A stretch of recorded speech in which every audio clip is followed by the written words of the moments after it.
This week on RSBANDB Update and a surprise update, we get to test a long-awaited feature, interface scaling. The beach is also back, and we sum up the rewards and our thoughts.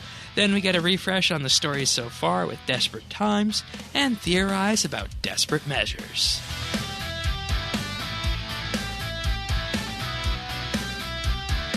This is RSBANDB Update, episode 787, recorded Thursday, July 23rd, 2020. Tipping the scale.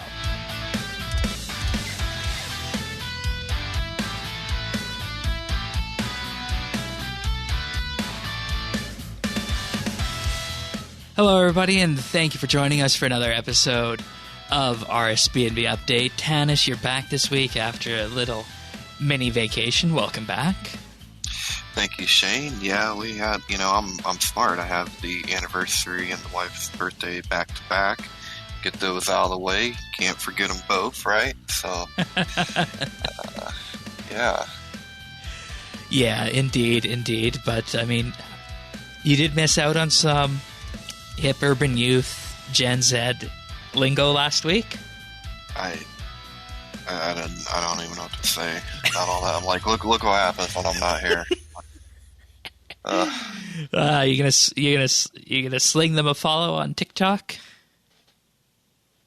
No. You upset about Hardcore Iron Man being yeeted from the game? Nope.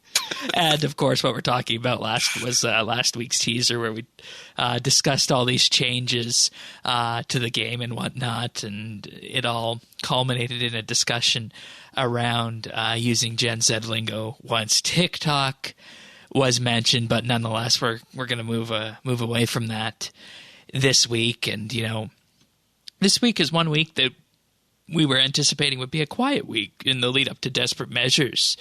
But, we actually got a tech beta for a piece of technology that you and I have been waiting what feels like years to try out. And that is, of course, interface scaling. Yeah.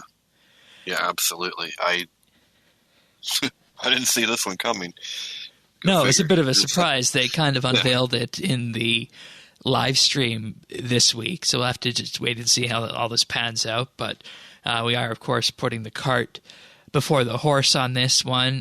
He is Tanis79 if you want to chat with him in-game. I am Shane12088, and we are going to talk about the beach to start off with. So the beach is here from the 20th, this past Monday, until August 10th at the Lumbridge Crater. How do you feel about the beach this year? I'm glad it's back. I had a couple-year hiatus. Just in case we never saw it again, I did have a couple of hot sand tokens where I was like, yeah, I'm going to get rich. So, see, that's investing in me. That's me and investing. Like, it always works out like that. Playing the long game? So, well, I mean, I guess. Yeah, there we go. That's what I'm doing. It was planned. Yeah. But it's... How do you feel? I don't know. What's it missing? Like, there's something that I can't quite put my finger on that is different than years before, but it's still best. It's best. I don't know. I don't feel like anything myself is missing on it. The dungeoneering hole is there this time. That previously wasn't there. That's where I've been spending most of my time when I was at the beach. And, I've actually taken a break from the beach Wednesday on and went back to archaeology because I have an archaeology yak track task to do. And, on that note, I mentioned a couple of weeks back that I got 2 skips in addition to the regular ones, or was it 3? I think it might have been 3 skips. I don't know, because you get two skips to start off with, right? When you start off Yak Track. So I got 3 from Treasure Hunter. Yeah, so that brought me up to 5. So I had 5 Yak Track skips coming in here into this beach event. And then we had our movie night on Monday. And, Movie. Yeah, it was. We'll talk about what it was after. But before that, I was actually there, and I got, in the span of about an hour 15 or so, I got 3 skip tokens. But during the entire time we were watching that movie, I got a big, fat, grand total of 0 skip tokens during that entire show, believe it or not. So, these skip tokens you get from the beach this year aren't stupid rare, but they're not common either, and I think that's a good thing because they roll over to the next yak track. So let's just keep that in mind, everyone. Yeah. That, if you play your cards right and you spend your time at the beach, you can build up these skip tokens for the next yak track event as it happens. And, based on how Task 50 looks, I forget what the number is, but it's some huge number of Bane items that you have to smith or you need to sift. I believe it's something like 6,500 archaeology soil, which you know how long that's going to take. So that one's pretty much an instant skip, right? Yeah. Yeah. Yeah. Another fun thing about this year's beach, in addition to skip tokens, is that you can buy the cosmetic rewards from the past beaches in the Oddment store. And this isn't your traditional Oddment store. Sure, there's some stuff in the regular Oddment store inside your currency interface that you can access, that you can buy beach things. But if you talk to the guy with the really exotic hat on the northern tip of the beach, he's got a menu where you can go through 2015 through 2018 and purchase pretty much anything that was unveiled there at any of those beaches for oddments. That's pretty cool. Which, I think players are going to be happy about that because, otherwise you're left to say, hey, maybe, when I do this, I'm going to have to go buy at the Grand Exchange what items I didn't get, or maybe I'm going to, have to go barter with my friends or something to that effect. But on this case, you just have the oddments, you can just go for it and away you go.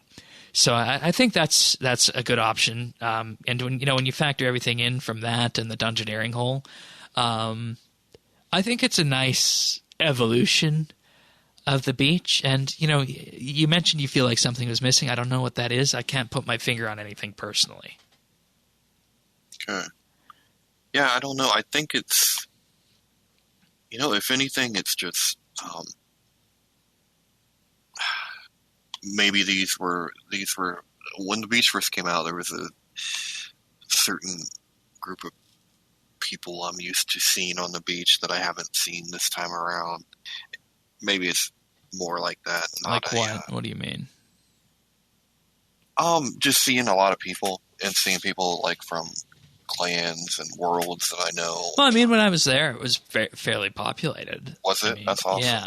I mean, I was on my World 66, so I don't know. And I've probably on. Well, I've probably been at off times. Yeah, okay. There's an Anachronia portal and an archaeology portal this year.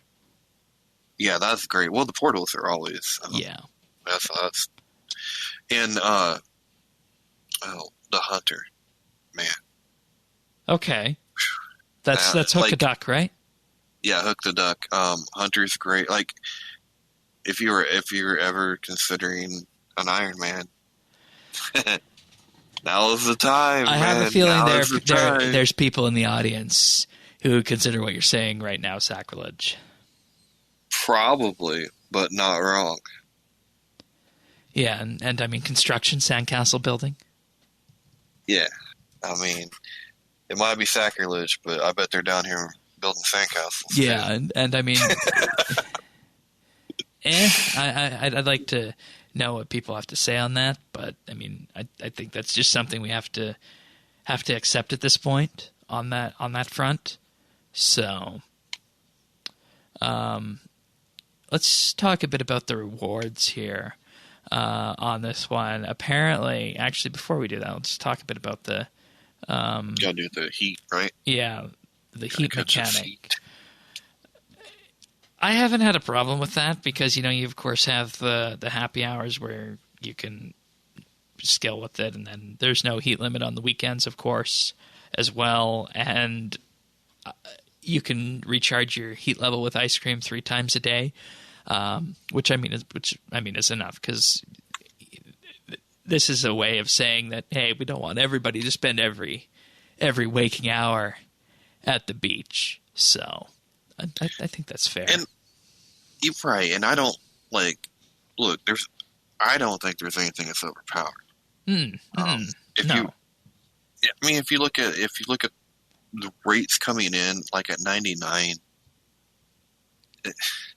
they're not that high. Apparently, the rock pools are 100,000 an hour XP, with 50 fishing and decorated urns, right? And 150K at 98. Yeah, so this is it's nice. It's a great convenience. Construction's not that great of XP. Like regular construction's way better. Yeah, of course. It's free. So and it costs an arm and a leg. Yes, exactly. So to have free, that's cool. But at least we're not talking about like an overpowered event where it's just, which they could have absolutely made it if they were pirates and they wanted to with microtransactions. Not that we're encouraging that kind of thing. I'm just saying up like that. Well, yeah. All you have to do is tweak the heat, right? Yeah. So you need ice cream. Whoa! And then you get your ice cream from Treasure Hunter. No, that's a bad idea. Bad idea. Bad Shane. idea. No, Shane. Yeah, and I know the listeners hate it when I pop those kind of ideas up and whatnot. But other games do it, and I think we're very lucky that doesn't happen over here. Let's talk a bit about the rewards here on this front, and of course, I think the one that everybody is of course wanting to see is the Selfie Emote. You guys would have seen this if you listened to the bite this week, where I actually made the investment prior to recording that, so we would have the Selfie Emote for that. And it's very non-traditional in a way, in that it deploys one of those old traditional cameras, and it takes a picture of you, and you need to effectively pull a lever on that. It's not a smartphone selfie. So they say selfie emote, and you think your character's gonna pull out their mobile phone, but that doesn't happen. It's very RuneScape specific. So that was good fun seeing that. So I enjoyed that. Other things that you can of course get include the crustacean armor tokens, the leveler and bucket token, which gives you the leveler wand and bucket orb. Also the Caller of the Sea outfit, the shark bait weapon override, as well as aprons, including the vegetable apron, the beach apron, and the Zerosian apron as well. And then, of course, these all started with a GE price of 1 million GP, and they've gone down quite a bit since then, 300-ish K, give or take. So, if you want any of these, you can just go pick them up on the GE, and you're not going to have to spend an arm and a leg on it. Or, you just go skill at the beach, and you'll probably get it at the end of the day on there. But I don't know. There's just something about the beach in RS, and I say this in RS. I find it a bit relaxing, I think. I don't know why. See, yeah, the beach is. It's always been kind of more of a social gathering. Yeah, I remember laughing, just losing it with with stuff down here. But see, I would find the RL beach relaxing. Yeah, that's relaxing. I agree. There's also 3 new surfboards as well that you can get, and those are of course 100% free as well. So in total we're looking at 3, 6, 9. We're looking at 10 new cosmetic rewards, which I think is a good offering, and all the same XP activities plus the dungeoneering hole. So I don't think there's really that much to complain about with this. So. Overall, I think it's. I think it scratches the itch. I'm just now learning the joy of the dungeoneering hole. Wow, this See, because the main, I'm 120, and I said I'd never step foot in another dungeon ever again. I remember. You know, I got the pet at 120. I'm like, oh, we're done. Great. You're gonna yeet yourself out of there, as they'd say. Who's? God, you sound like such an old person trying to use young kid lingo. But no, this is actually pretty decent. I thought I would take Junior over here and just see it, and yeah, you're right. It's pretty nice. Yeah, but of course you are missing out on tokens. Yeah. So I mean, there is of course a bit of a downside with that. But before we move on to interface scaling, there's also a bulletin here about account security changes. When you're playing on mobile, you'll no longer be asked to enter a JAGX authenticator code if you're logging in with a Google or Apple account, since these products already authenticate your account with two-factor authentication. But they say if you currently use Google Login or Apple Sign-In, we recommend enabling their respective authenticators, and these changes will not prevent you from using an authenticator as a bank PIN. And, you know, that makes sense because as we talked about when as the mobile launch gets closer and closer to happening, the entire purpose of a sign-in with Apple or Google login is to just make it easier to get into the game and reduce the barrier to entry for a new player. So that's all well and good. But that's, you know, about 15 minutes or so on the beach, maybe about 5 minutes more than I wanted to spend, because I really want to get into talking about interface scaling and the other tech changes that came in with this beta. And, you know, this was just dropped in. Whoop, surprise, interface scaling beta. Here we are. Here we are. There you go. I had no idea it was this close, like that was on the horizon. Because they just said that the tech changes were in, and it, from what Mod Warden said last time he was on live stream, he made it sound as though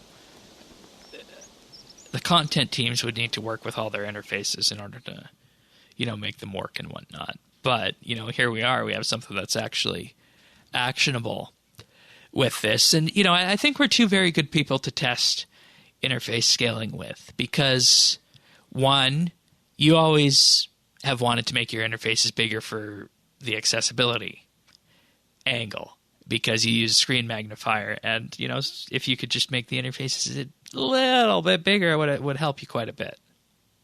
Oh, yeah. And for me, the primary computer that I like to play on, providing the client doesn't crash, is my iMac, which is a 5K display. Now, the operating system does some scaling to make it appear as though it's only a 1440p display, 2560 by 1440. And I'm mentioning screen resolutions here. If you don't know what any of those are, don't worry about it. It's not a big deal. But suffice to say, that screen resolution is bigger than 1080p, which makes it, you know, really hard to read things in the bottom of your screen and, you know, figure out what exactly all the ability icons are. And right now, you know, if you're looking at the YouTube version of the show, you'll see that there's lots of space between my UI and various UI elements. And, you know, I don't like that because it's really annoying to try and make it read. But now if you go into the settings and then graphics options on the beta server, we need to highlight that. To load this up, all you do is you go into the news post that was posted this week, and then you click the link, and it will pop open a different version of the RS client that will load the beta worlds. And then there's an option for interface scaling, and it has options from 100% all the way up to 400%. And I've found that if I go up to 125% on the way my monitor is set up right now, it makes all the world difference.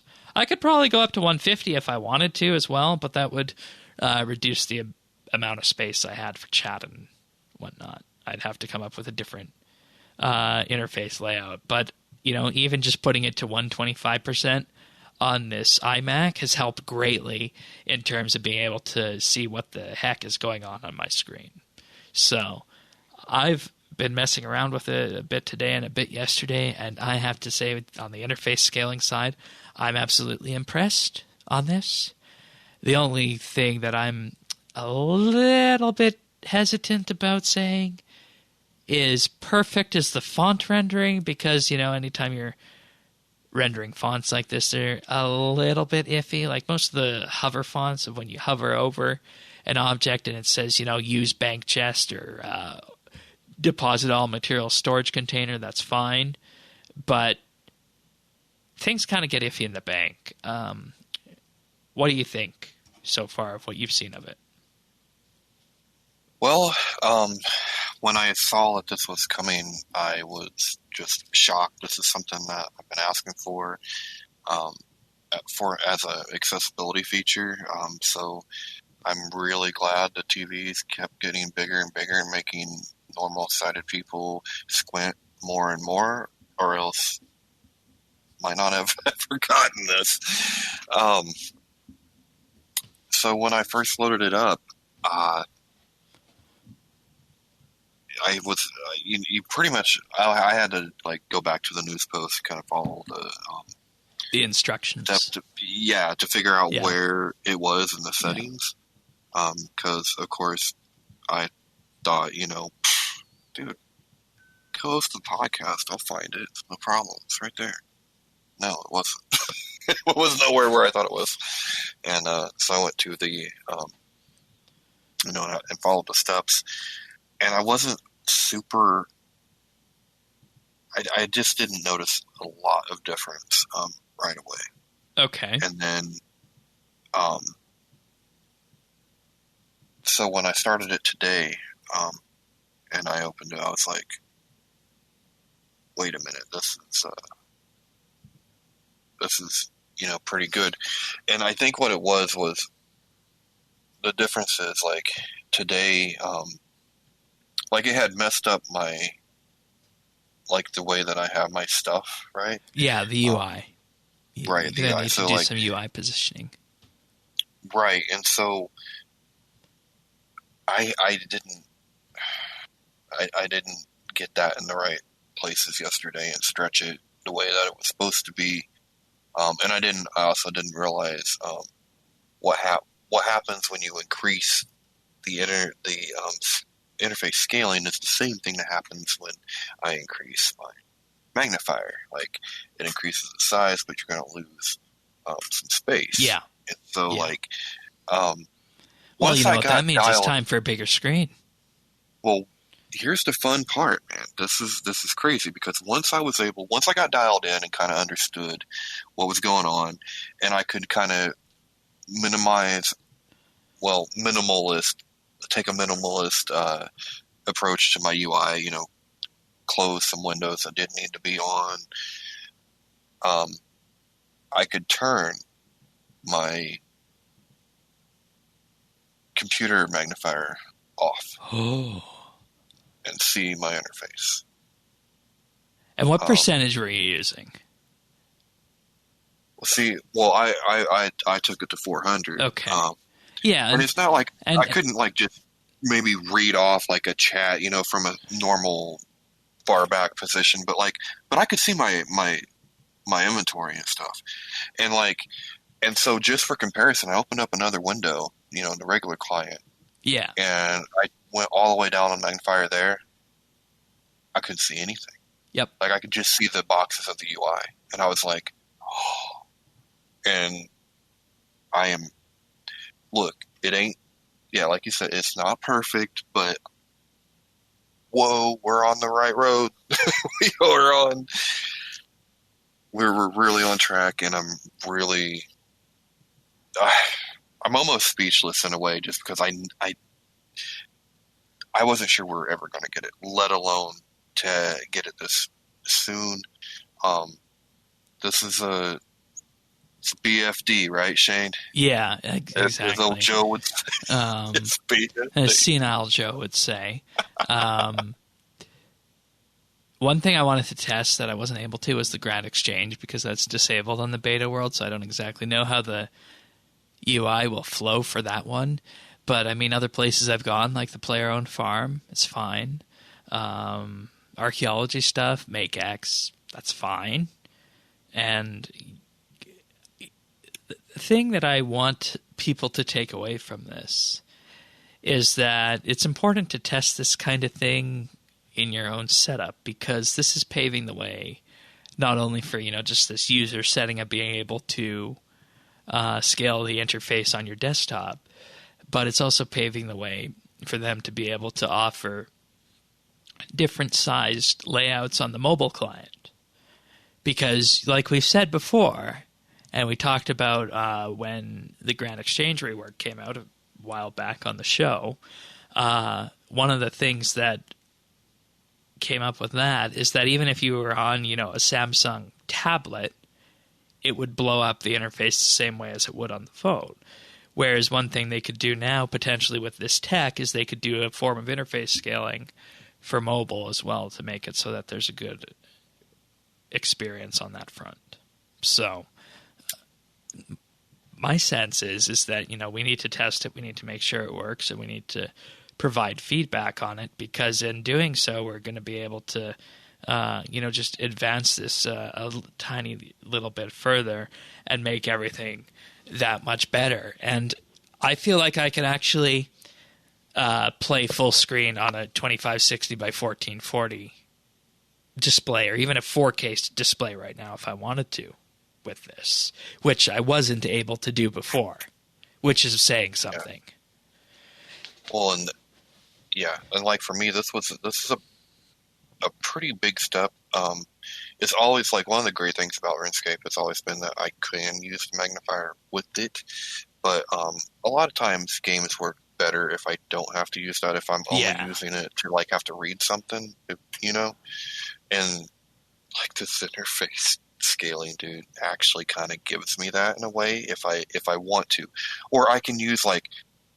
Oh my god, it even works for the legacy UI. Oh wow, that's... Holy crap.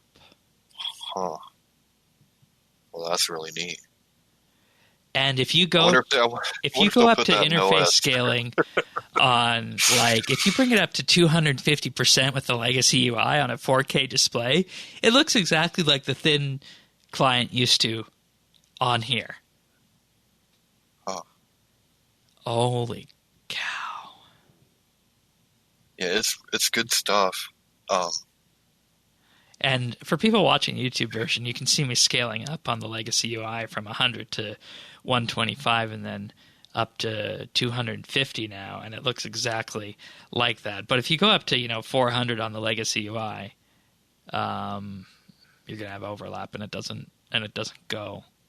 But wow, yeah. What's great about every notch that I can take down on my computer's magnifier, it gives me more screen space. Yeah, like that, more field of view. Like, so like even if I have to run it at like at a 25 or 50%, normally I'm on like a 300-400%. Yeah. So like to be able to use that now, it is kind of funny because like I can see my chat and stuff easier than I can see my mouse pointer now. Yeah. when I do it like that, but how cool is that? Like, yeah. That's very good.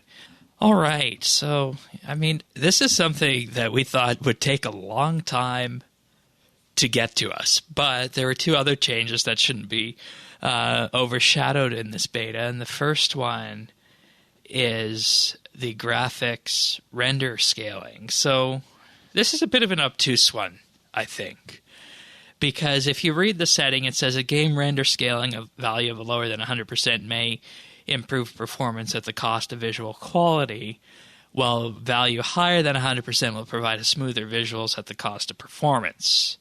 And what this setting is here for is for people who have a 4K display but might be having FPS issues and they want to effectively bring their settings down just a bit so that they won't have any lag issues is a very common thing for games to do that run at 4K.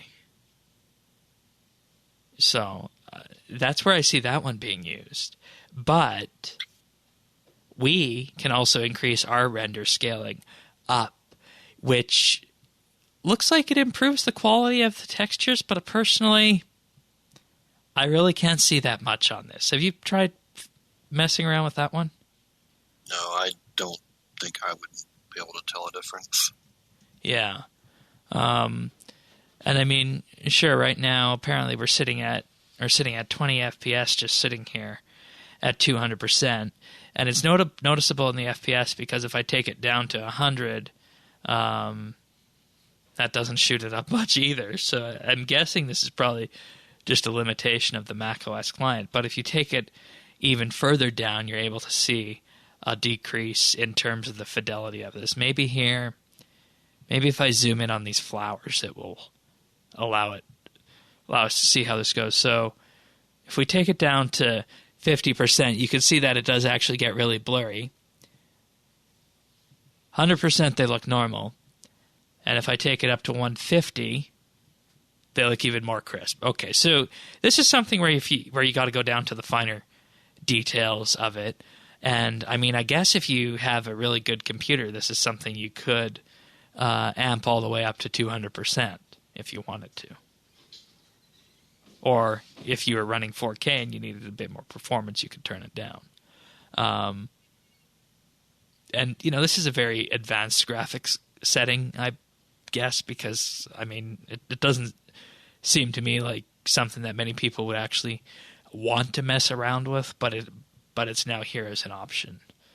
So, kind of reminds me of how, the Xbox Series X could, if it wasn't a 4K, could take that extra power and put it into performance. Yeah, that's exactly what this is, kind of a analog on that. So, and I personally can't see much of a difference, and I don't know where the game would break down with this if this was the case. So this might be something for people to play around with and see if any bugs crop up from it. So we'll just put that back to 100% on there. But the next one deals with the camera. And this next one, I'm going to actually go back to the news post here because I want to be able to use the appropriate name for it to kind of highlight what they're doing. This next one is called the vertical camera offset feature, which raises the height of your view. They say it can be used to help you navigate through tall trees or densely crowded areas. And one of the examples they give for this is Menaphos. But the way I see it when this one works, and for anybody wondering where you access this, you go to gameplay, camera, and then system, and then then you adjust the look at offset tab. And if you crank this all the way up to the top and you zoom out, it makes it so that your character's frame of reference is closer to the bottom of your screen rather than when it's at the top, which, is just a different way of making it feel like your character is as if its head was right above the action bar, kind of what happens in various MOBA games, I guess you could say. That's the way I see that. And I guess you're going to see the most benefit from this if you go to Menaphos based on what the screenshot was. And I'll actually do that here in terms of testing this. But, this one feels like it's, just a new graphical setting that they could bring into the game and players could trial. I don't necessarily know that anything bad could come from this one. Maybe it's just a way of gauging players' sentiment on it. Do you see yourself using this one at all? I kind of found it I don't want to say it was jarring, but it didn't feel natural. But I think it's because we're just so used to it. So over time, maybe, but I don't know how I could get myself. Like it kind of makes your character feel like an ant in Menaphos looking at it. Yeah, I mean, honestly, these weren't for me. But. And I mean, you just look how teeny tiny your character is. If you are on Freedom Camera zoomed all the way out with your look offset all the way at the top. Ouch. Yeah. Like, I don't know if it's actually useful to click on anything like that, but I mean, I guess it's just a different way of presenting your character. But at that point, your character is so far away, it feels as though it's almost like disconnected from what's normal. Whereas if we go back to the lowest end and go back to modern camera and then zoom ourselves all the way in, that's how that looks from that perspective. But if we once again change the look offset on that, it makes playing zoomed in actually more feasible, I think. So, I don't know. I think they should put this one in, and I mean, the way I see it when it comes to game camera is that we're not necessarily trying to curate a specific way of play, that you could probably pull something like this off. Yeah, no, I agree. I mean, it might as well come in. I just don't see myself using it very much, but yeah. I don't see why it wouldn't. Yeah, exactly. And then we'll go back to the old style UI with that, and then just summing this all up, we'll go back to 100% UI scaling on this what is effectively 1440p display, but might as well be 4K. The way it's set up, it's so much tinier, and people are probably wondering, okay, why is this important? And it all, I think, comes down to making it so that people can be comfortable playing RS. And the more people are comfortable to play RS, it will feel like it's more user-friendly, and people are going to be more likely to stick around at the end of the day. And that's why I feel this is so important. And I'm sure there are going to be certain instances that you're going to want to move your camera a little bit like this, and then engage your offset, and it's going to make things a little easier to click on or thereabouts. Exactly. You know, we just don't know where those are yet. Yeah. But they're there, I'm sure. Yeah. And, I mean, this is a good beta. I haven't been able to break it yet. And that's saying a lot. So, very good. Very good. All right. Let's move on to the patch notes then for the week. Because, you know, we do have to talk about those before we cover something else fun related to Desperate Measures, but we'll leave that as is. So, patch notes for the week. Continuing on in their new news post format here. Some Ninja team changes in relation to the patch notes from the previous week. A new completionist achievement called Second Wind has been added for unlocking the Adrenaline cooldown refresh from War's Retreat. This achievement gives 30 rune score. They have also made it so that some of the other achievements from War's Retreat have been shifted around and have had adjustments made to their rune scores, but the total amount of rune score obtained from all of these achievements remains the same. Power Burst cooldowns also now have a unique debuff icon on the debuff bar, and players can no longer drink adrenaline potions when they're already at 100% adrenaline. Okay. So just some buffing out the edges from last week's PEG Ninja changes, so that's fine.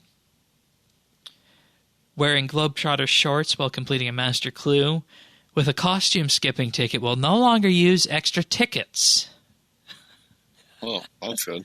Yeah, who knew? Now on to general patch notes. Provoke should now work consistently with 10 players or more.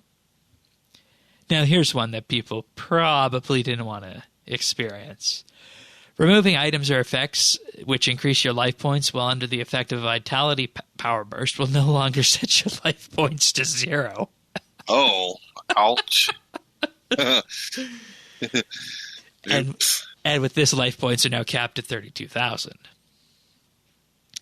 The Transmute Onyx ability has been added to the Divination skill guide. The empty light orb has been added to the crafting skill guide.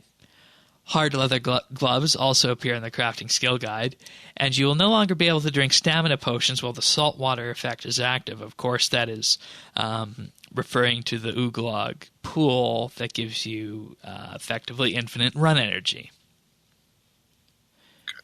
Now, in fixes, players are no longer able to obtain multiple Zombie Champion scrolls from the Shadow Reef Elite Dungeon when they've completed the appropriate champion challenge already. That makes sense. You shouldn't be able to do that more than once.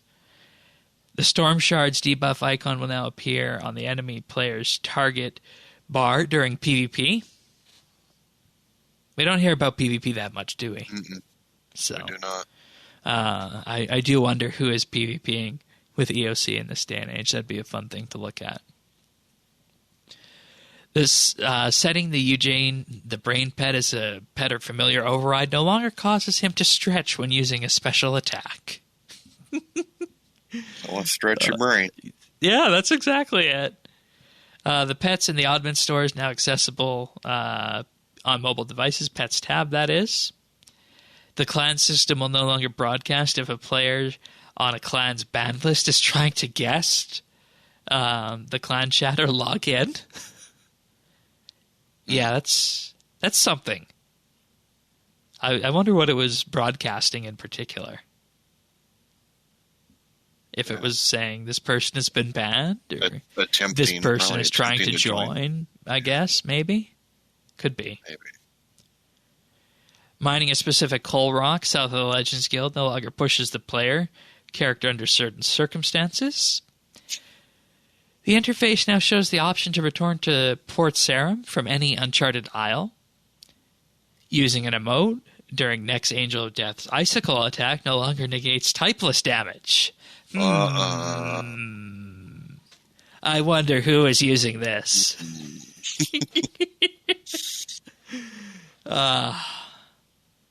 You got to wonder what the friends of people who report these things, because there are PVM groups out there who use these kind of things as bug abuse to shave off those precious seconds in their kills, right? Mm-hmm. And there's always that one guy they're going to point fingers at. Who's the narc? Exactly. After collecting the needed ore, you'll be directed to Doric instead of the Dwarven Mine as the next step in a particular quest. Now, here's one for you. Here's one that you're going to like. Tardiad is now considered a Slayer area for the purpose of co-op Slayer effects. Yay. Someone else can enjoy can experience the joy that I did. Yeah, in case anybody's wondering, Tanis is referring to his quest back in the day of getting the Elven ghillie suit from Tardiad. Still worth it, but... Profound equipment. Yeah. How many hours was that? Lots, I bet. I don't remember. It was lots. I know that I streamed for like 4 days straight. Ay. And yeah, dude, it had to have been probably 20-ish, somewhere around that area. Yikes. Profound equipment can now be banged from the equip menu without issues.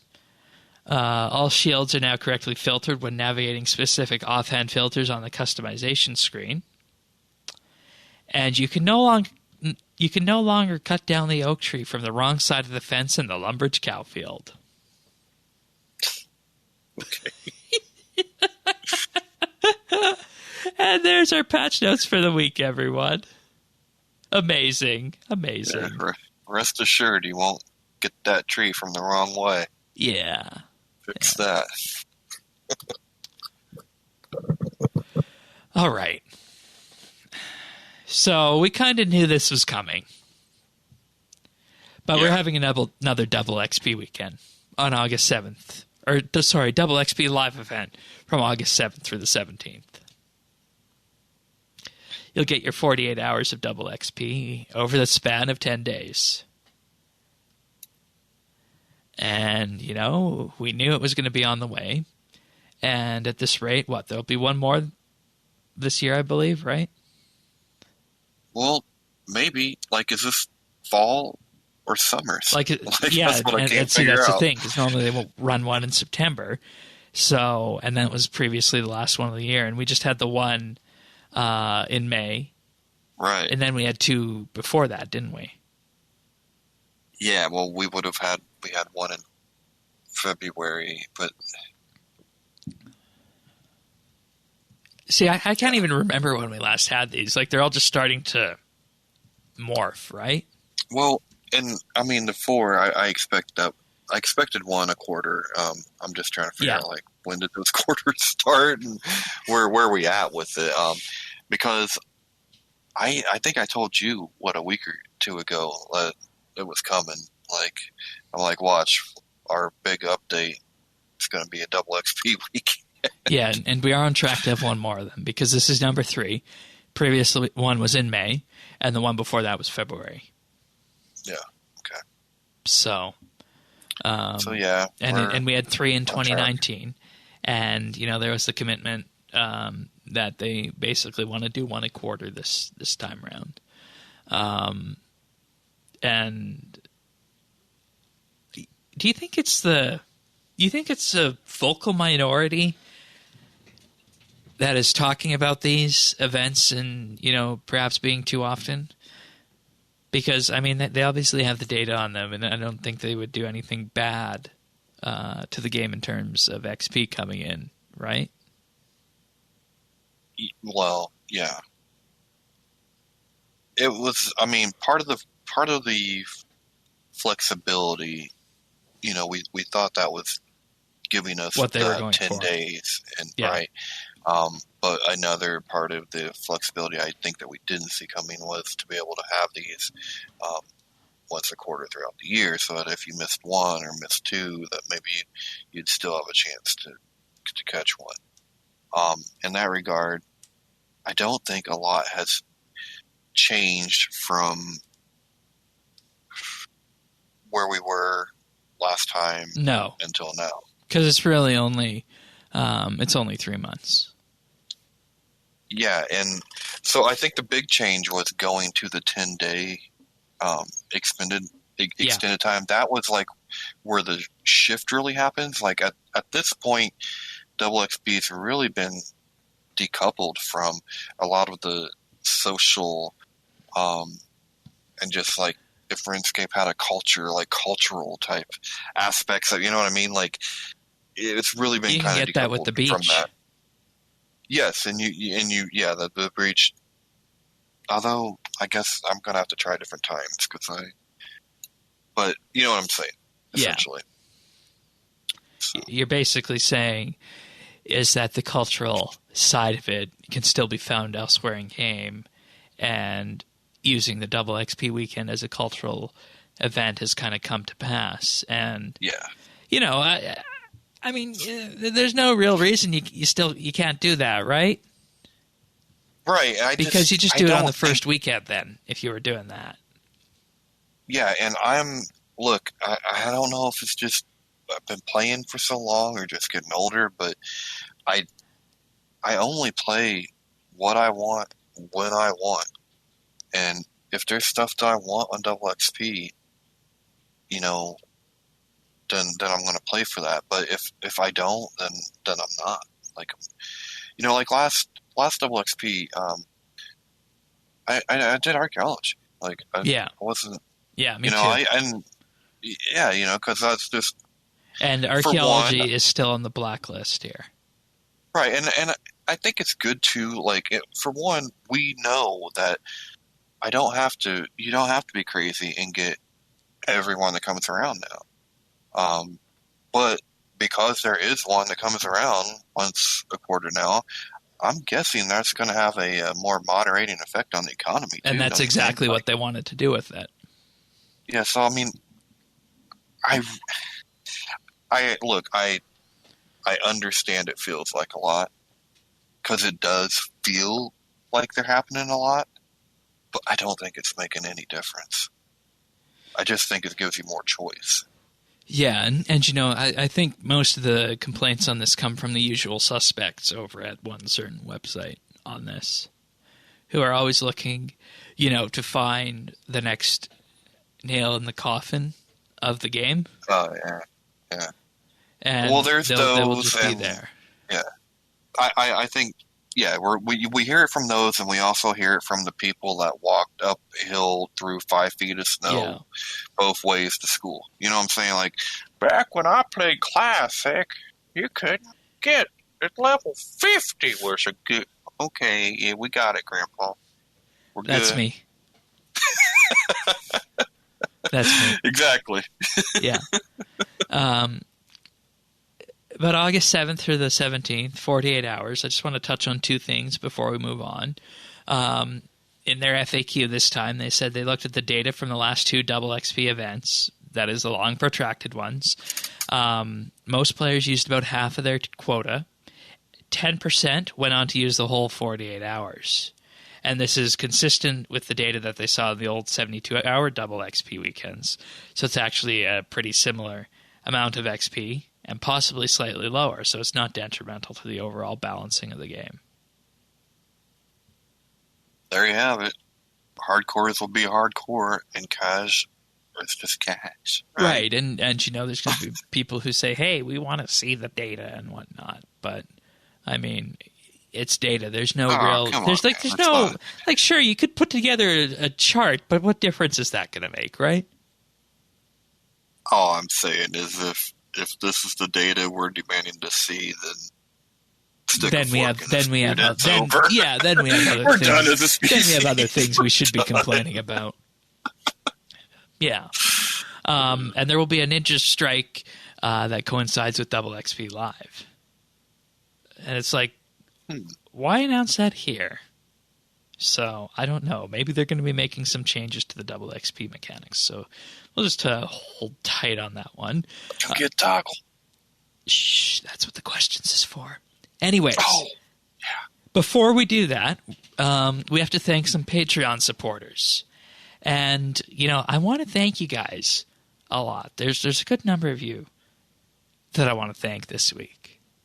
But... there's one thing we need to do before that, and I hope everybody is going to find as much use out of this as we had fun making it. What we have here and what we are going to be debuting right now is a 2-minute short covering the lore from Desperate Times and what you need to know heading into Desperate Measures. And this will, of course, also be posted in the show notes at update.rsbnb.com. And for those on view on the audio version, we're going to give a listen to that right now. So let's hear this. Previously on Desperate Times. With the Elder Gods awakened after Sliske's endgame, Saren has established a council with the goal of neutralizing the threat of the Elder Gods. They are powerful entities who form the universe and Gielinor itself. When they finish creating Gielinor, they laid their eggs in its heart. When they hatch, all anima on Gielinor will be consumed and the current revision of the universe will be destroyed. After pleading with Jazz, the World Guardian learns that the Elder Gods will spare Gielinor if its residents can prove their worth. Even with the World Guardian's help, Saren's council could not agree on a plan to appease the Elder Gods until a new arrival appeared, Karapak. Karapak suggested a simple plan to not appease the Elder Gods, but instead put them to sleep yet again. Karapak suggested that the power of the needle be used, one of the 12 Elder artifacts. The needle, first discovered in the Needle Skips, can be used to unravel time itself, creating threads of time out of concentrated anima. Despite questions from the World Guardian and Saren's council, our path was set. Karapak enlisted help from Thok and the World Guardian to complete this grand gambit. First, the World Guardian had to find the human form of the mage Charos, and use his powers to nullify the needle's memory-wiping safeguards. Before Charos' device could be used, Gale, Guardian of the Needle, attempted to stop Karapak's plan. While under the protection of Karapak, Charos, the others, and the World Guardian entered the Needle and witnessed events from Gielinor's history. Here they learned that Karapak is planning to kill the Elder Gods at the cost of all life on Gielinor. The World Guardian and friends arrived back on Gielinor too late. Carapac used the staff of Armadillo and flew off to a mysterious island in the far northeast. This island would later become known as Anachronia, the land out of time. A landmass that was supposed to be barren with fossils, but instead there exist dinosaurs and ancient dragonkin ruins. And now the story continues in Desperate Measures.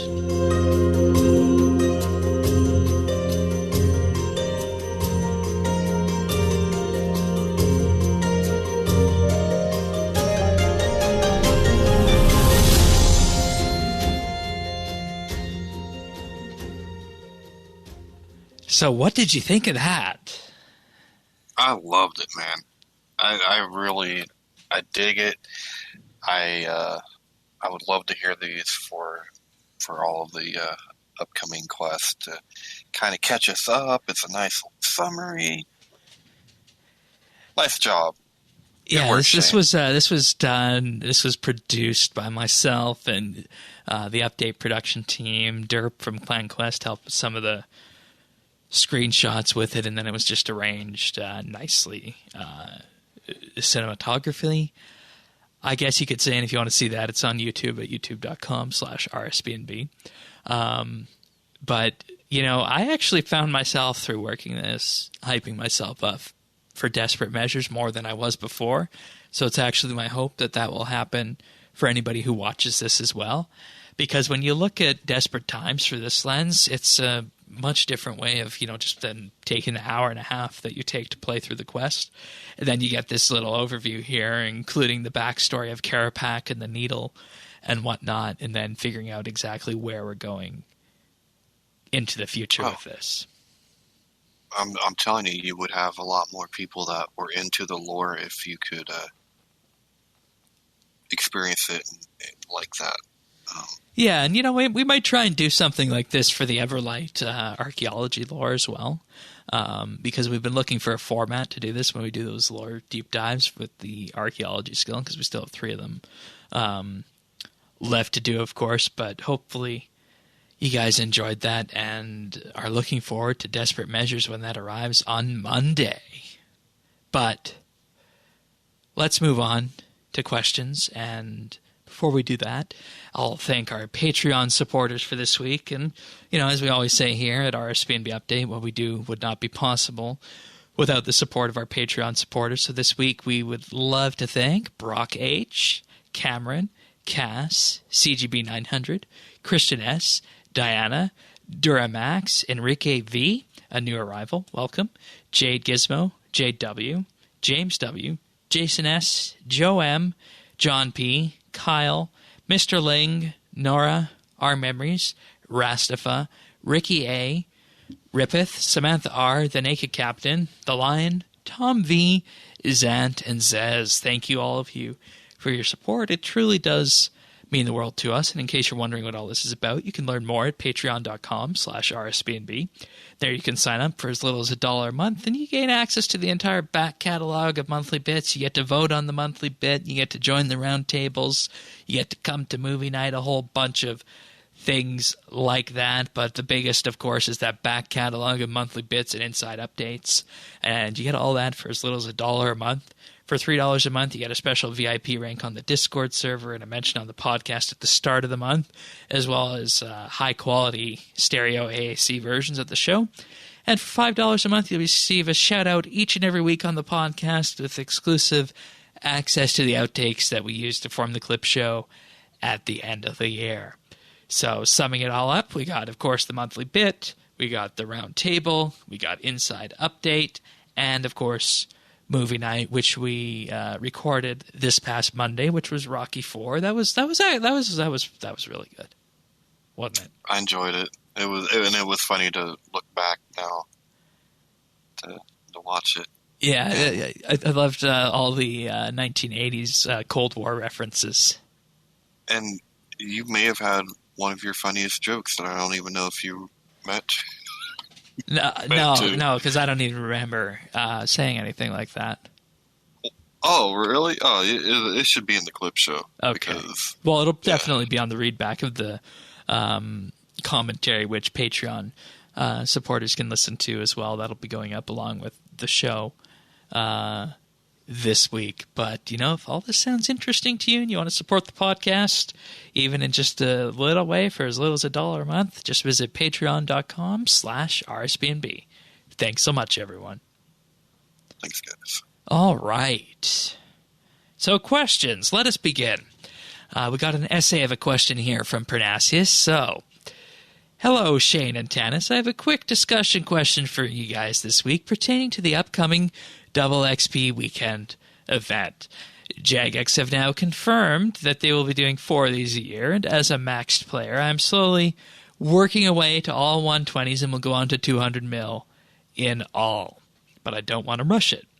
With all of the free XP already given away in events like the Beach, Treasure Hunter, and the like, as well as oddments being tradable for bonus stars and lamps, I feel there is too much free XP coming into the game as it is. Back in 2012, they announced Double XP weekends would end. That lasted about a year before they returned even more egregious than before. We have slowly worked from 1 to 2 a year to 3 and now 4 officially a year. Do you think that Jagex should be offering an opt-out option for players like myself who just want to enjoy the game and don't want to finish it off as quick as possible? Last one was okay because I could do archaeology and that was exempt, and I'll say that archaeology is still exempt for you. But, continuing on, as Parnassius says, this time around, I'll probably not play as much because of the double XP. I may just do a few clue scrolls a day or something. I know many players love these weekends, but it seriously does lessen my sense of achievement in the game. Love to hear your thoughts on this. Warm regards and happy scaping to all. Parnassius.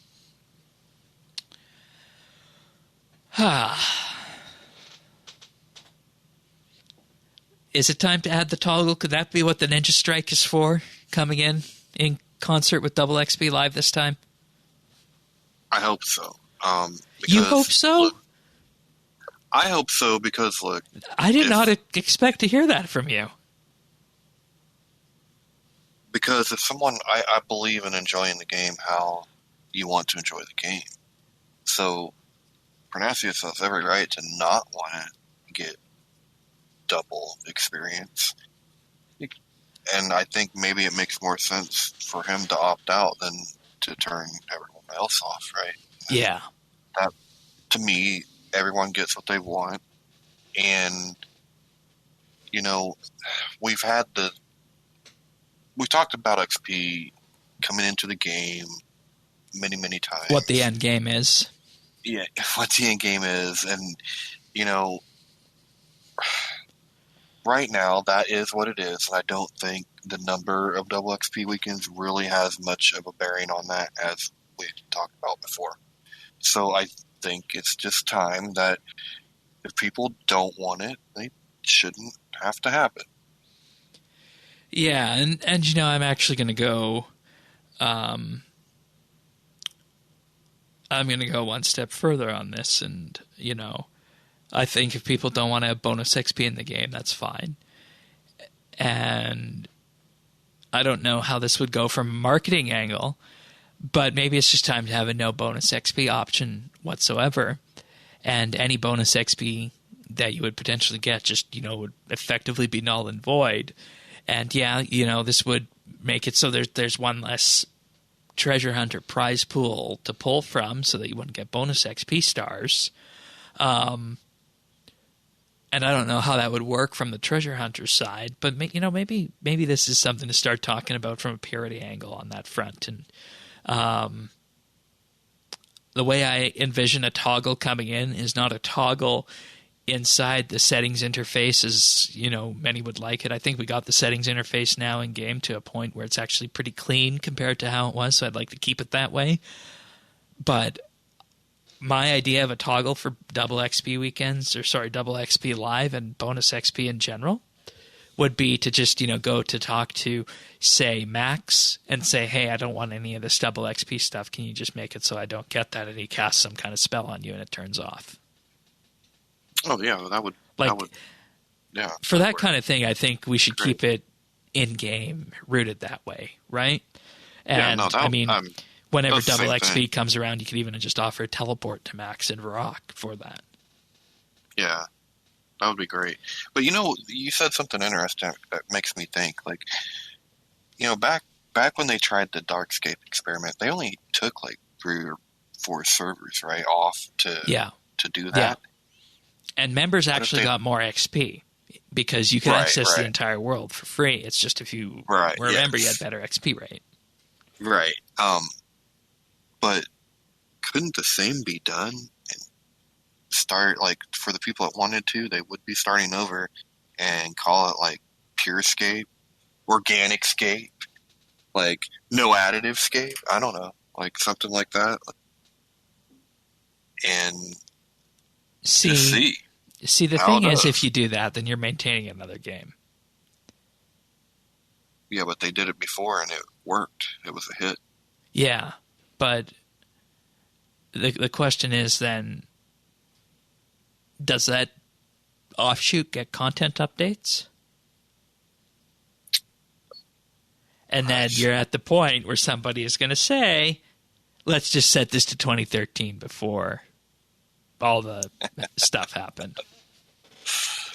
So maybe you just need 2013? Is that what you're... I'm not advocating that. I think that would be a horrible idea. I'm just pointing out the can of worms that you opened by going down the path that you suggested. Well, I just figured that gives you a small, medium, and large, you know, like a purist type, an RS3, and an old school.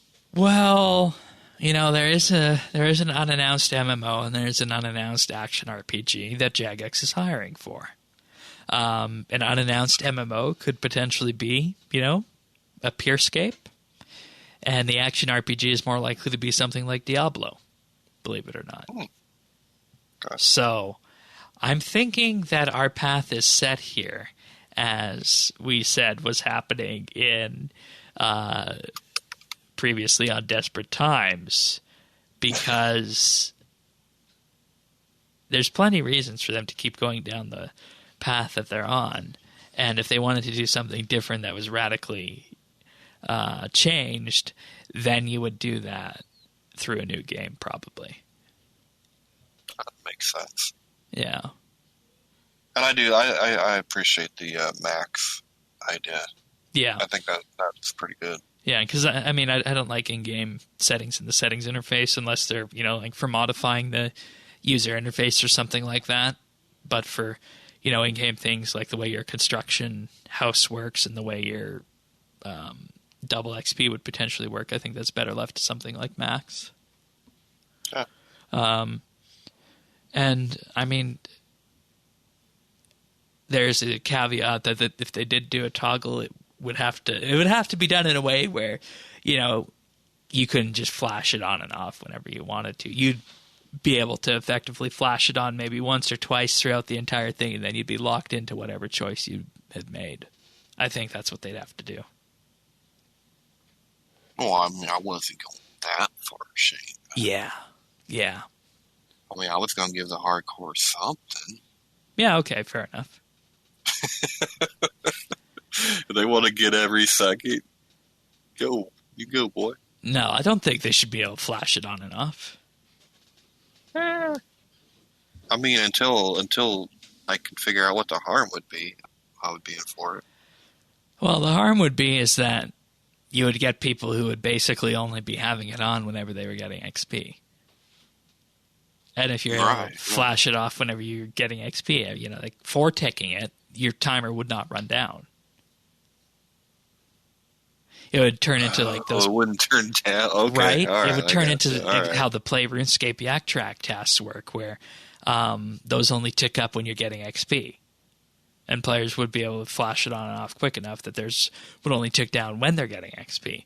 So 120 minutes of double XP, as it is now, would probably turn, you know, to be 3 or 4 times that amount of time, which you don't want necessarily happening with that. So that's why you'd have to have a cap on how many times you could turn it on and off.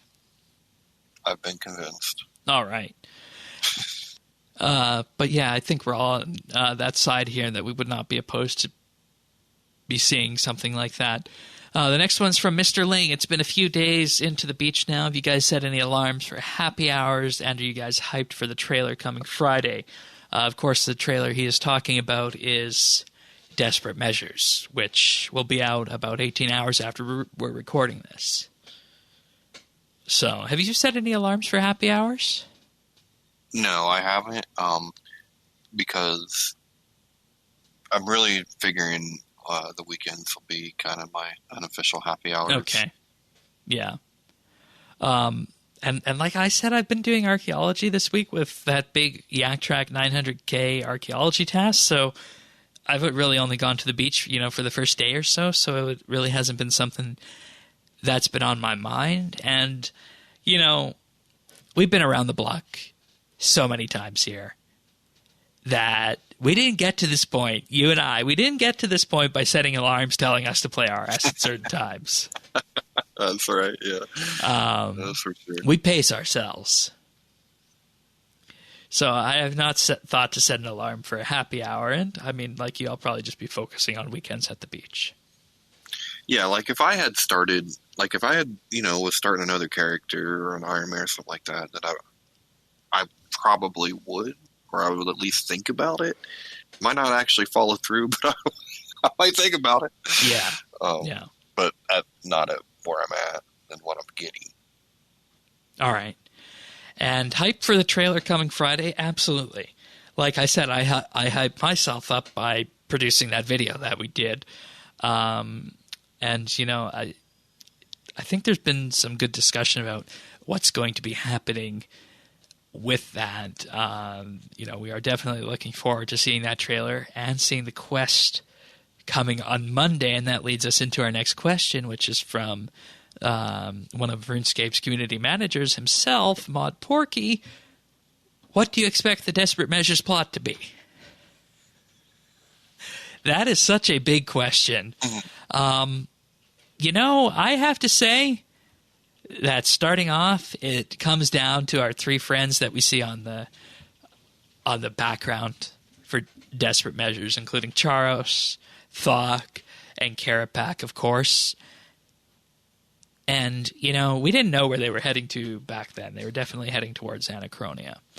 I think what we're going to wind up doing and learning in Desperate Measures is that the plot of what Karapak is trying to do is a way to get back at the Elder Gods for something perhaps that they might have tangentially done to the Dragonkin. Because remember... You mean like torture them with the Stone of Jazz for... Yeah, exactly. Exactly. That's what I was alluding to. And remember, we have two different frames for Fossil Island, or Anachronia, depending on what you want to call it. We have the frame that we see it in, where it's full of life, and there's still Dragonkin runes. Then we have the old school RuneScape, where it is literally Fossil Islands. It's burnt to a crisp. Something drastic happened there. And my theory is that through this we'll learn, of course, about the history of the Dragonkin, why, and I think it's obvious why they want to get back at the Elder Gods and kill them because of what they did in terms of the Stone of Jazz, like you mentioned. But I think what we're going to learn is we're going to learn about the history of the Dragonkin and specifically what they used their lost city of Orthan for on Anachronia. And then how that ties into the modern-day archaeology that we're seeing, and also the other 5 god factions of all the various dig sites that we have in the archaeology skill. And to sum it up, we already know that one of the relics that we're going to get as a reward for the quest, and mute your ears for the next 20 seconds if you don't want to hear this, if you don't want to hear a spoiler from Desperate Measures, I'll just wait. We get a relic from that quest that's going to prevent our charm sprite, our sprite focus from archaeology from going below 10%. That's going to be one of the rewards from Desperate Measures. Nice. So my idea behind this is that we'll learn exactly what is happening on Anachronia, while also learning about the Dragonkin, Stone of Jazz, Elder Gods relationship. And in doing so, maybe we'll learn why our version of Anachronia is full of life, while the one people were expecting, and even Mr. Mardot had said that he was expecting to see a burnt area. If you go back to the Anachronia Basecamp tutorial, you were expecting to see a burnt area on that. Well, it's got to, I mean, we know, like, if it's desperate, I mean, it's desperate measures, right? So we're going to have to do something that seems bad. Like, the only way to save the world is to sacrifice a part of it type of thing, which goes into my theory that whatever we do in this quest is going to be so impressive that it'll appease and impress the Elder Gods. You think we're going to do that in this quest, or is it going to wait until closer to the finale of the arc? I think it could happen in this quest, and end up going and Carapac slipping away, and then we try the finale is taking him down, much like Siliske was.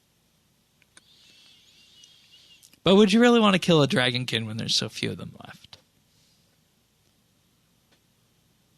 Because there's only a handful of them left. They killed a god. You know, I mean, bad stuff happens when you do things like that. What can I say? All right. We know the needle's going to be involved, of course. Yeah, and they screwed with the Dragon Rider. So, you know, whatever. Yeah. The what was it? One of a Kind? Or? Yeah, One of a Kind is when he first appeared, and they were doing all those kinds of experiments on him. Yeah. So we have the measure. I don't know exactly where that is. Is that in our bank?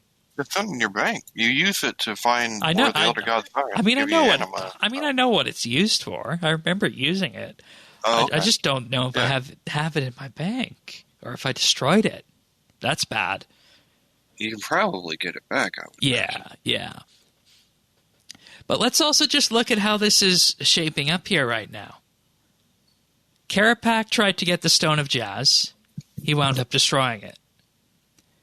Carapac has the Siphon, otherwise known as the Staff of Armadil, which is used to fuse elements and to transfer power. Carapac also has the Mirror, which is used to duplicate items and environments. And he has the Needle. What if he's trying to duplicate... I think I know what's going to happen. What if he's trying to duplicate this lost city of Orthan and to bring it back and to bring the Dragonkin that were back with it? He uses the Needle to go back in time to restore the anima from when the Dragonkin were around. And then he uses the Mirror in order to duplicate those. And what we have seen is that when he flew away at the end of Desperate Times with this Needle and the Staff of Armadil, he used the Mirror to duplicate Fossil Island.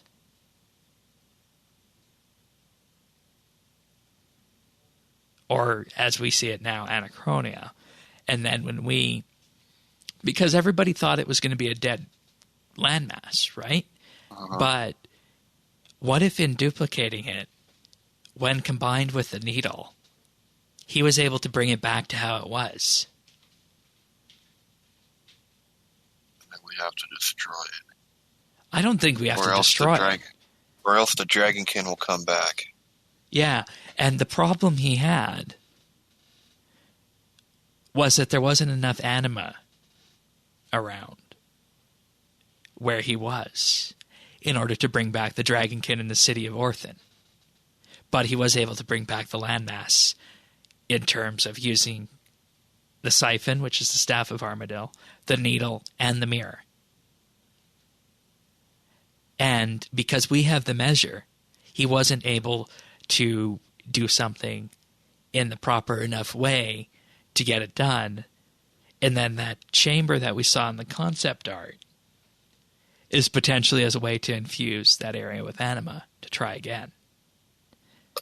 And we're going to be bystanders watching what he has done, and our goal is going to be attempt to stop him, and the measure will come in somewhere in terms of what we're able to effectively see if there's too much infused anima.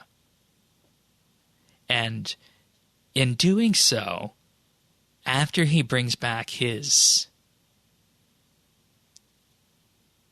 area, his landmass, Anachronia, brings back City of Orthan, he's got the storm around it. And what if he would be able to use that storm to somehow protect himself when he feeds the rest of the world to the Elder Gods? By killing them. Or killing them, rather. Because if he was going to... His plan was to kill them, and in doing so he'd sacrifice all the life on the world. Does that make sense? So amazing. Yeah, and I mean, okay. So we are 100%, there are no Elder Gods on Anachronia. No. We know where the Elder Gods are. One is sleeping under Ice Mountain, that's Wen. Full is to our city. Bick is on Entrina, and Jazz sleeping in the desert. And Ma was, of course, on Franiske and is dead. Dude, what if Zaros makes an appearance to help us? Because he doesn't want anyone to kill him but him. He wanted to become one of them. Well, that's what I'm saying, but like he wouldn't let Carapac kill him. He could make an appearance. And he could totally kill Carapac if he wanted to, I believe.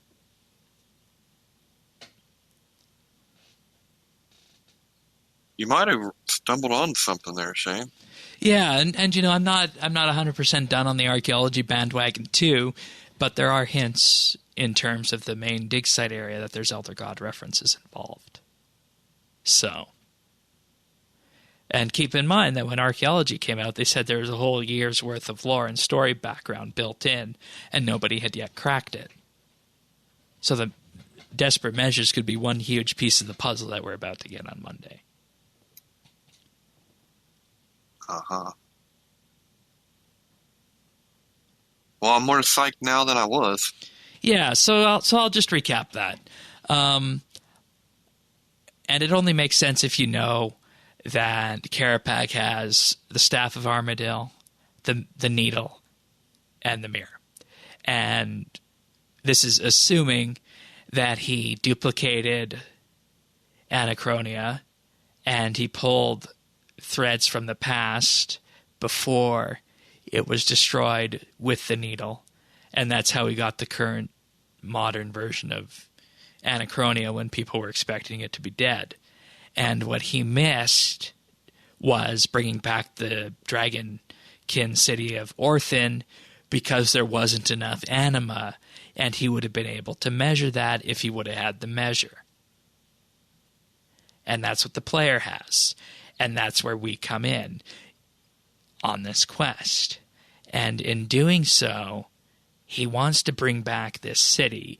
And my theory is that by combining the power of these elder artifacts, we could potentially be looking into a situation where he sets up a bubble as he kills all the life on Gielinor in the process of killing the Elder Gods. And then his little bubble up there keeps him and his dragonkin safe. And this is payback for the Stone of Jazz business.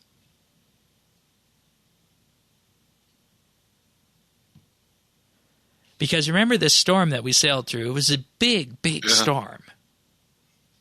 No, it's not a bad theory.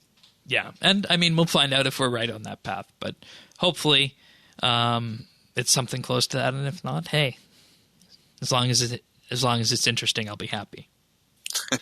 Right. All right, next question from Jad Chor. What do you think RuneScape could do to significantly attract new players to the game? Do you feel that the RuneScape will still be here in 5 to 10 years from now with the same level of population or more? Well, will it be here in 5 to 10 years? Yes, I do think it will be. How do you attract new players? Well, I mean,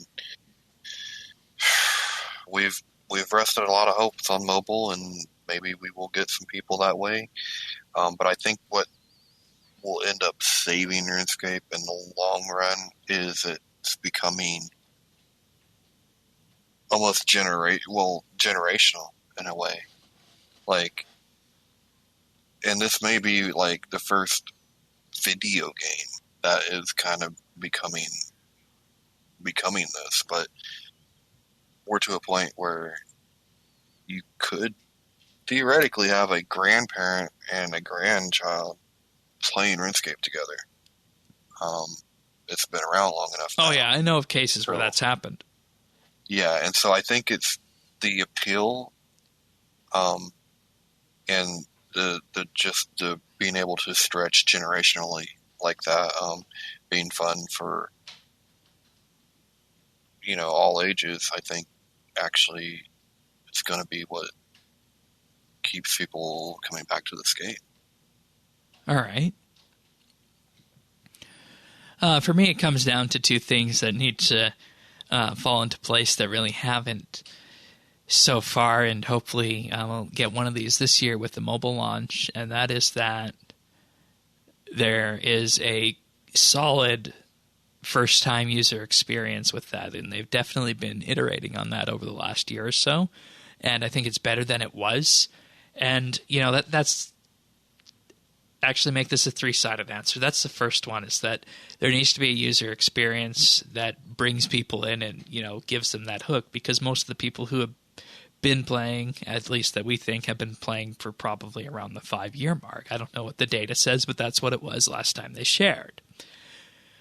Now, the second thing they need to do is they need to make it so that anybody who takes a break of, 6 months to a year to 18 months or so, or maybe even more, is able to get themselves reacquainted. Because, I love doing this, and we love doing this here. But honestly, it shouldn't fall to us to be reacquainting our community with what's happened while someone has, taken a year to 18 months or maybe a 2-year break from the game. As fun as it is, that shouldn't be our job. And if you can bring those people in and reacquaint them faster, they're more likely to keep playing. And the third thing is, rather than just, consistently chasing 99s, then 120s, then comp, then trimmed, and then all 200 mils, I think we need a real end game. And I don't know that you can call, this achievement hunt for, 99s to 120s, then comp, then trim, and then 200 mils. I don't know if you can call that an end game. So I'd like to see a good discussion happen of what the end game in RS should look like, whether that's something similar to maybe the prestige mode, which I've kind of backed off on because I don't really consider repeatedly training skills to 200 mil in endgame. That kind of just feels like a recycled circle that many people might not enjoy. Other options, and one place that we could kind of follow in on from this is the complicated comp rework from last year, if that were to happen. Give people a varied form of progression from A to B to C and various facets of the game to complete. And, here's a new idea. Maybe rework the task sets and achievement diaries so that they kind of form out to be reputation systems from, Varrock, Sears Village, Karamja, that kind of thing.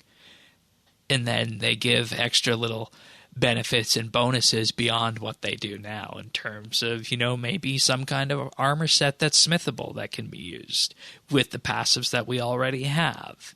Or maybe you could purchase some kind of consumables, or maybe even make consumables with something like the crafting skill. But those are some of the things that I'd say could be done to ensure that there's, a steady flow of players coming in. But I think at the bedrock, it comes down to ensuring that the new players have a good first-time user experience, which has been iterated on heavily since last September. making it easier for returning players to get back into the game who've been away for 2 years or so, and then finally making it so people who are maxed have a clear path forward of progression that just doesn't necessarily entail 120s, 200 mils, or comp. And I think that'll do it. Oh, that's it. That's all. That's all. That's all. Okay. Yeah. I mean, they could get that in a couple of weeks, I think. And you're 100% joking when you say that. Yeah, of course. Yeah. So, I don't know. Did any of the ideas I said kind of electrify you? Yeah, being able to jump back in like that. No, you're totally right. With what you did was much like that got me hyped up for the quest and brought me up to speed. I really think that would be an important part, and those things would help returning players, especially when you have like a lot of people came back for the launch of archaeology, and people come back periodically, maybe for double XP weekend or something like that, to be able to kind of have hey, and this is what's happened, kind of a summary shorts. I think that'd be great. Yeah. And I think you're right about the user experience too, because one thing that we take for granted as seasoned veteran players. that this is a very complex game. Like, it looks so simple, and it is, but not when you're first learning, right? Like, that's it. There's really a lot that we kind of have learned over time that we've forgot how long it took us to learn, I think. So yeah, that early on user experience is vital to keep people engaged. Yeah, and for me, my biggest gripe is the end game, because I don't know specifically what the end game is.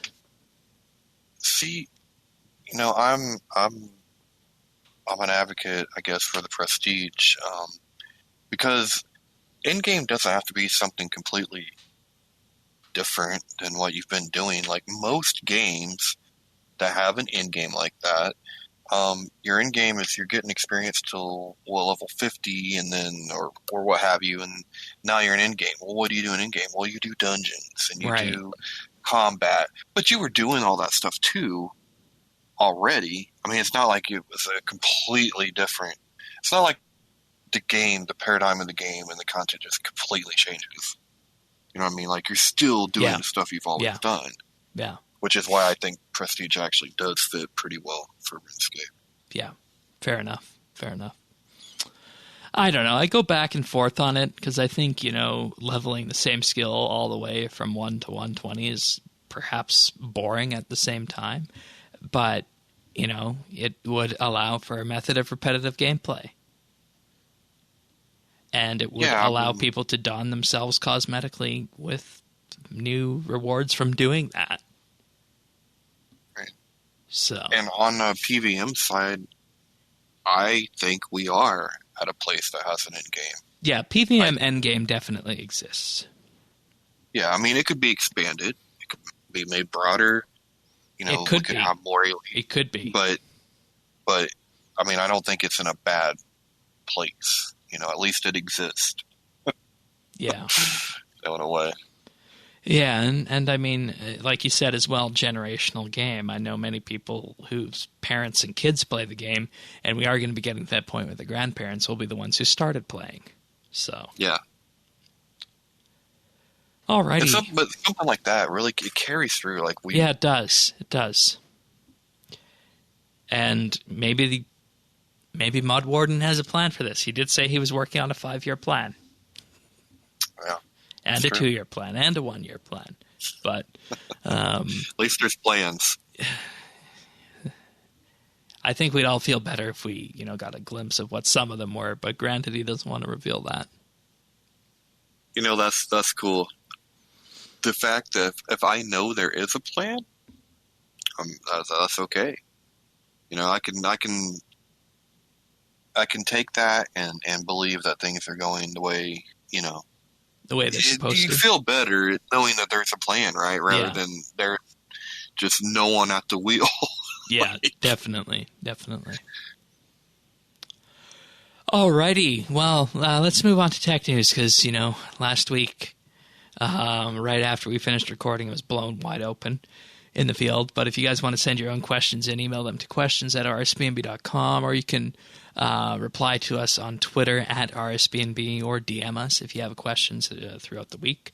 Of course, Diana will be back next week on our Quest coverage, so that should be good to fun. So look forward to seeing your questions about desperate measures. Now, in tech news this week, oh boy, Twitter was hacked last Wednesday. Not Twitter. Now, this attack at the time happened on July 17th at about, I think it was like 3:30 p.m. Pacific-ish, and a number of high-profile accounts were hacked, including those of the like of Barack Obama, Joe Biden, Elon Musk, Bill Gates, just to name a few of them. And it was a Bitcoin doubling money scam, as in you send $100 worth of Bitcoin to this Bitcoin address, and you get $200 worth of Bitcoin back. And, the memes on the internet were going around because, hey, this is the classic RuneScape doubling money scam. But Twitter has been really, really coy about what was happening here. As the attack happened, screenshots were released of what was said to be an internal admin panel on the Twitter website, which showed that Twitter employees, if they wanted to, potentially have the ability to take control and tweet from any Twitter account. They also have the ability to block that account from trending. They also have the ability to block that account from search. Shadow banning was real. Shadow banning was, of course, confirmed with this, and Twitter said nothing of the matter. And if you tweeted this picture, or if you tweeted an article that had the picture in it, your account was suspended.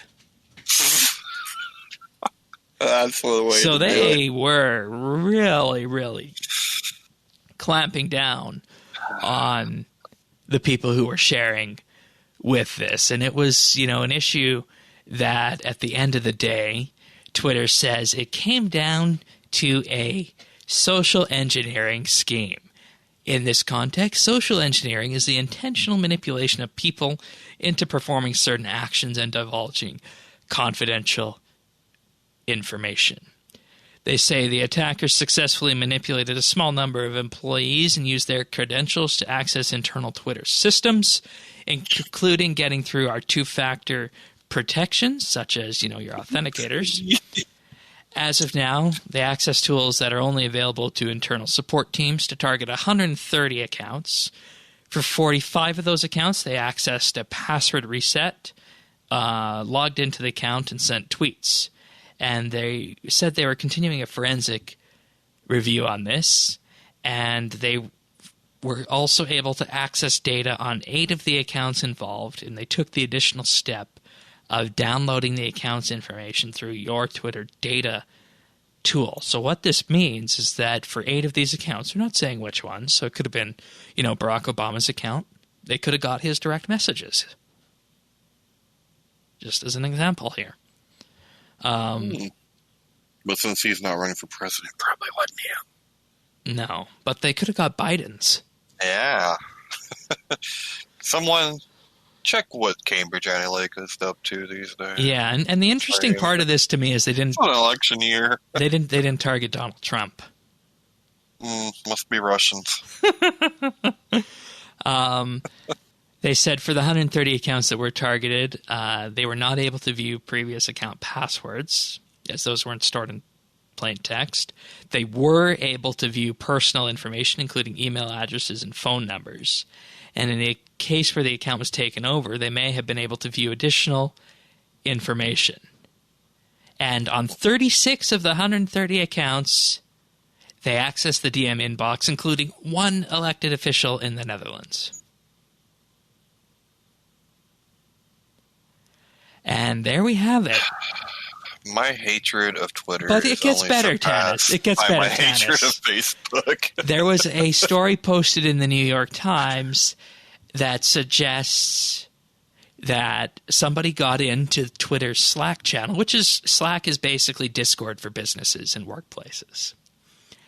And the login information for this admin panel was in a pinned message in that Slack channel that gave these people access, which would imply that this entire post that we just went through is garbage and not true. So it's a question, do you trust Twitter or do you trust the New York Times and their technology reporter? I don't trust either one. Okay, so in that case, we have no idea what happened. So we have no idea what happened, and I we're guess. at the point where anybody who is using Twitter for serious business had better consider otherwise. I can't imagine who might use Twitter for serious business. Right? Twitter is such an... I'm sorry, but like... They're not even making money this quarter. No, but doesn't it feel like that's like the celebrity social media? It really right? is. Like, It really is. yeah. Like, where Facebook is like all of your Uncle Larry that you like dread hearing about at Thanksgiving. Like, that's Facebook. And Twitter is just like celebrities that you just hate watch, can't stand anyway. It's very elitist, is what I'm saying. Like, I don't know. It feels that way to me. Yeah, and I mean, it proves that the whole thing is a sham, too, in terms that they're choosing what trends can be blacklisted and whatnot. Yeah. Like, it proves what people were saying about them from the very beginning, and that they're out there to manipulate people's emotions with that trending list. And the important thing to take away from this is what this post and the New York Times article have revealed about Twitter that Twitter is not saying. So, I don't know.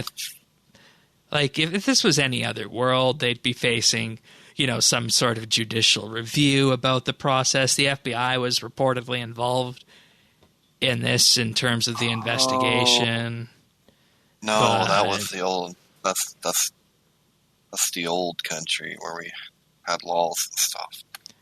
Yeah, it's brave new world out there, Shane. but the thing about this is, if you look at Twitter and you look at Facebook, they effectively at this point in time govern themselves as independent nations. So they see, hey, this happened, this is fine. We're the arbiters of truth on the internet. And they don't self-regulate, right? No, like they don't. No, they don't care. No. But, I mean, this is a message to everybody out there that if you're sending DMs on Twitter, anything that you would want anybody else not to see, don't send it on Twitter DM. Which is becoming just kind of a rule of thumb in general, right? Yeah. Like when on the internet. Yeah. Yeah. And, I mean, the best case you can do is go back to some sort of form of encrypted messaging that's open source. So, well, if you can get one that one of them haven't gobbled up already. Yeah, exactly. Right. Yeah. I don't know. Hey, maybe we'll go back to being... we just need to learn Navajo, right? You can't break... Yeah. Be code talkers. I think there needs to be a serious question at this point in time if our elected officials should even be on Twitter after this. Yeah. Well, when you look at it like that, that's kind of a national security issue. Oh, it is? Especially when... I'm just saying, when you have a particular president that announces things that way that no one in the government has heard of yet or even knows, what if that one was hacked? And you know what I mean? Like, yeah, it's bad. It's bad.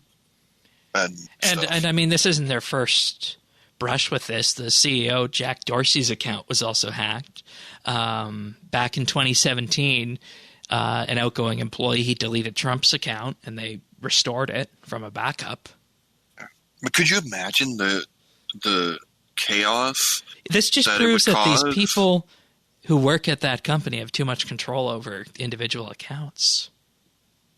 Well, I mean, absolutely on that, but I think you might, you might be onto something with, because could you just imagine like the chaos that if they were to hack that particular account and something went out like take shelter in place, we're under attack, like that would cause mass confusion.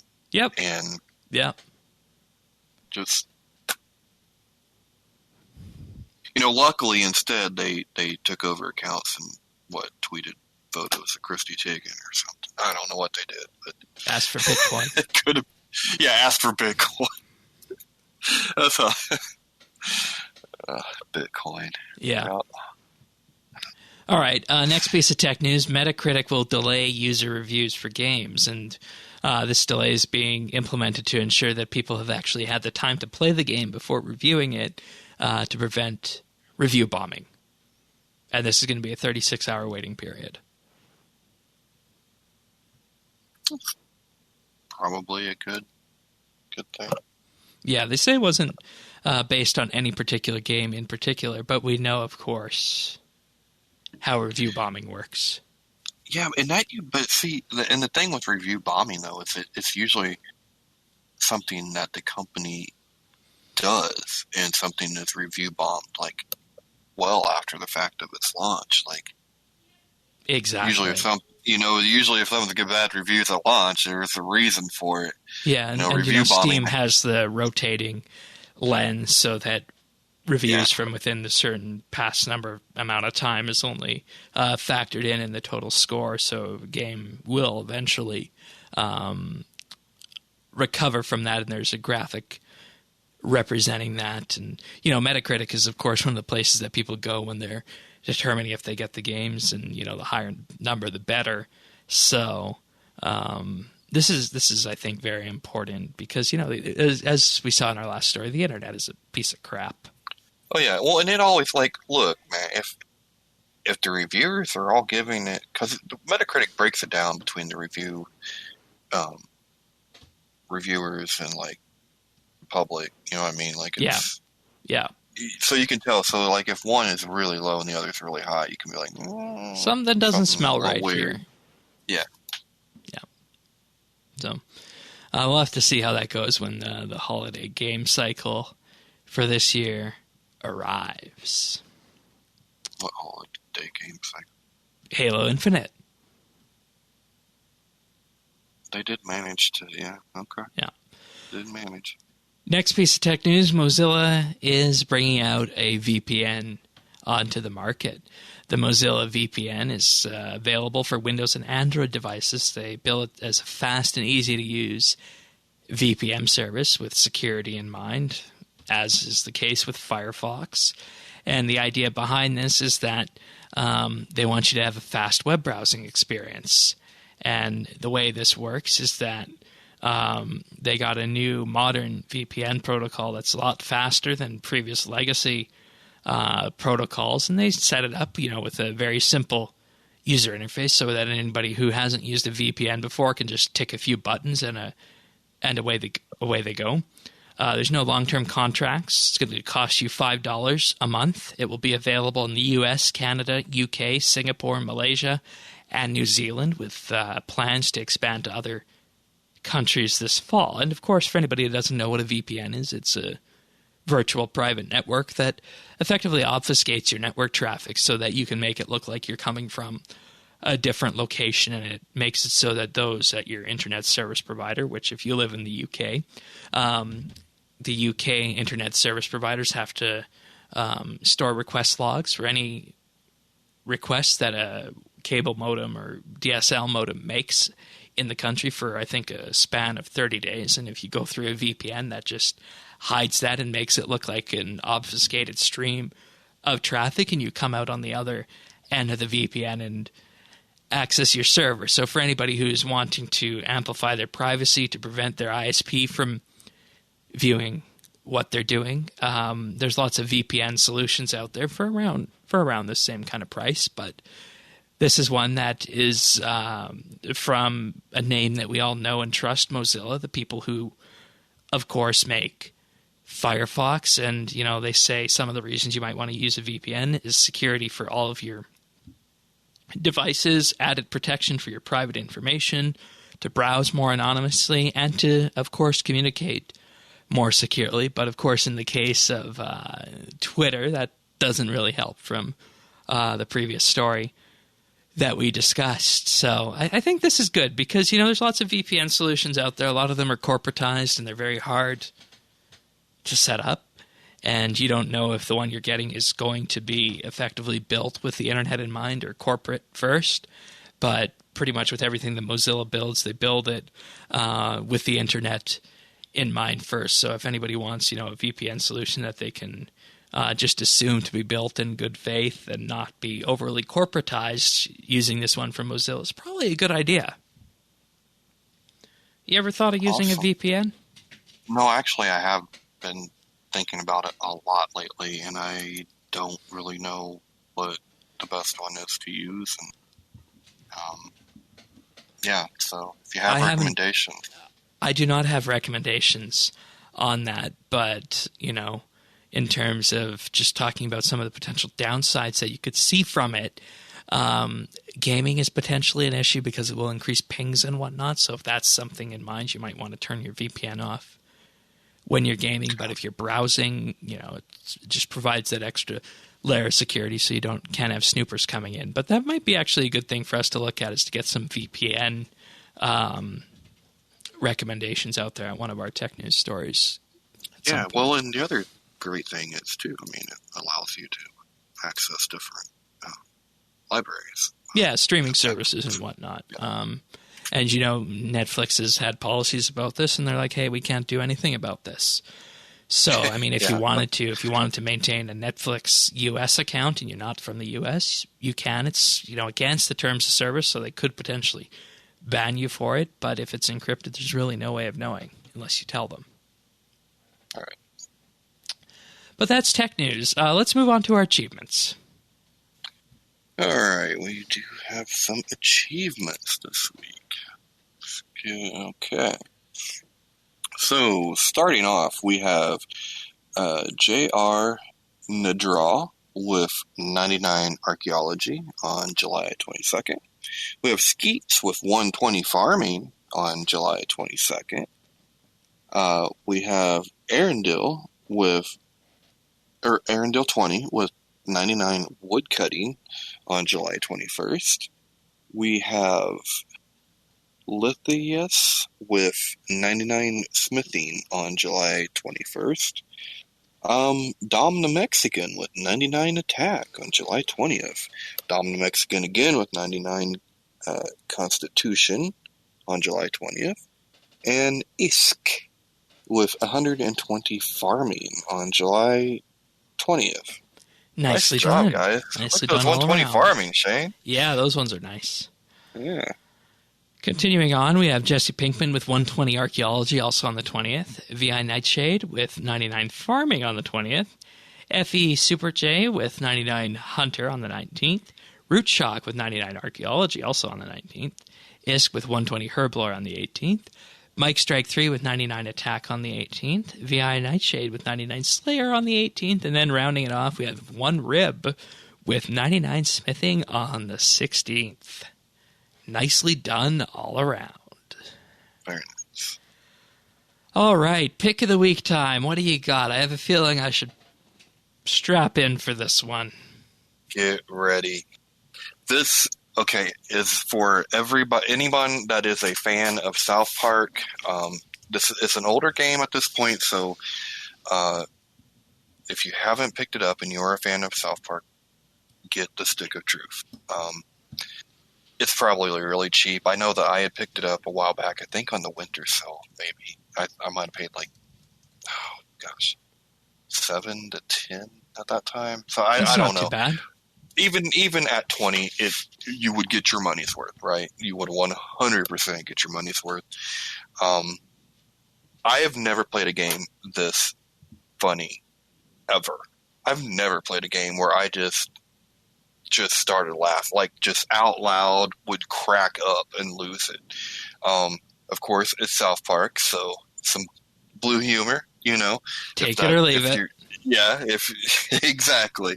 But it's so funny. Don't play it around children. But oh my god, it's so funny. When you go, so there is a part where you go to Canada and everything turns into like. Well, you have to, you got to visit Terrence and Phillip, but everything turns into 8-bit. Like it looks like an old original NES Final Fantasy or Dragon Warrior or something like that. Like everything in Canada's like that. Aye. Oh yeah, I'm not even going to tell you about the Prince and Princess of Canada because.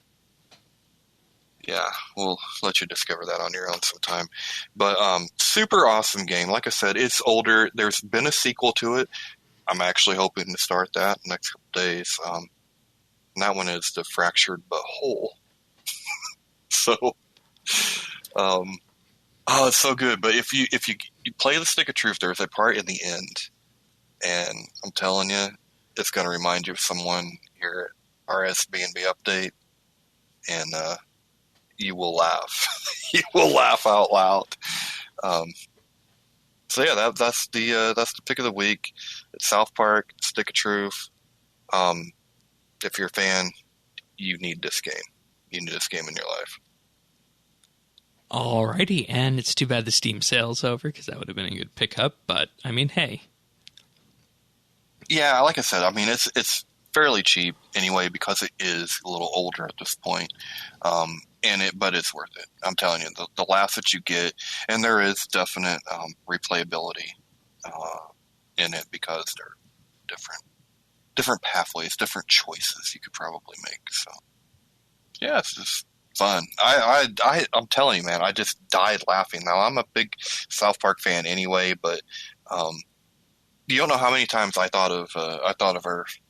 Well, like in a certain joke, I'm like, oh my god, he would love this. Like this. I think he's actually played it. Oh, has he? Okay. Yeah, I think he has. Oh, yeah. It just cracked me up so many times. I'm like, oh my god, he would love this.